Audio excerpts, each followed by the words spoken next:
economy. Senator Thune joins us. Good evening, Greta. Good evening. So, what do you think about this last change?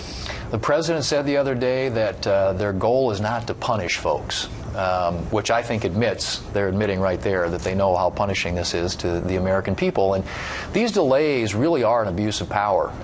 If you look at now 28 different delays, all the other things that the president is doing to get around Congress, to be able to implement his agenda, and in most cases they know, in this case at least, that there are two reasons. One is economically, it's hurting people, and so that's why they're doing the delays. And secondly, they know it's hurting them politically, and they've got a lot of senators that are up for re-election in November that they're trying to protect. So what are you going to do? That's the first question, because I know that a lot of Republicans complain about it, and it is true that the law that was passed a couple years ago and what is now being enforced, or what's left of it right now with waivers, exemptions, and all that is vastly different. Can you do anything about it, and are you going to do anything about it? Well, what we'd like to do, and of course we don't have people ask me, why can't you do this or why can't you do that, and I tell them, it's a function of math. Either have the votes or you don't. Right now we don't have the votes, but we would like to undo the whole thing, and what he's doing is kind of undoing it piecemeal along the way, and he's trying to take the parts that he knows are really harmful and harmful politically to him and to his party, and I think those are the things that he's trying to address now. But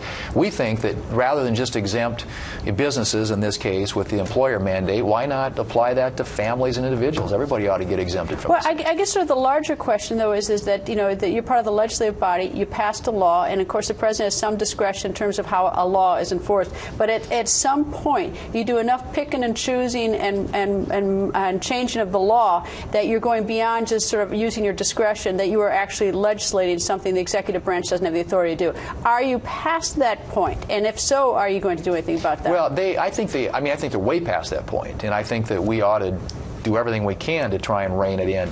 But to me, what this president has done with this abuse of power is basically saying, I'm above the law. Now, I've heard Democrats tell me all the time when Republicans say we need to repeal the law because it's bad for the economy, it hurts jobs, people's premiums and deductibles are going up. They'll say, well, it's the law of the land, we need to fix it.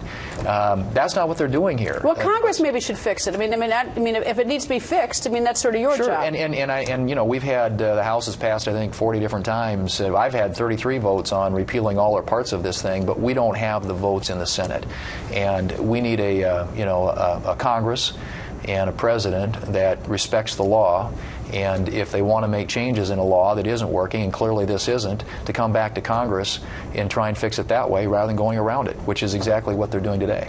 Senator, always nice to see you, sir. Nice to see you. Thanks, Greta. Coming up.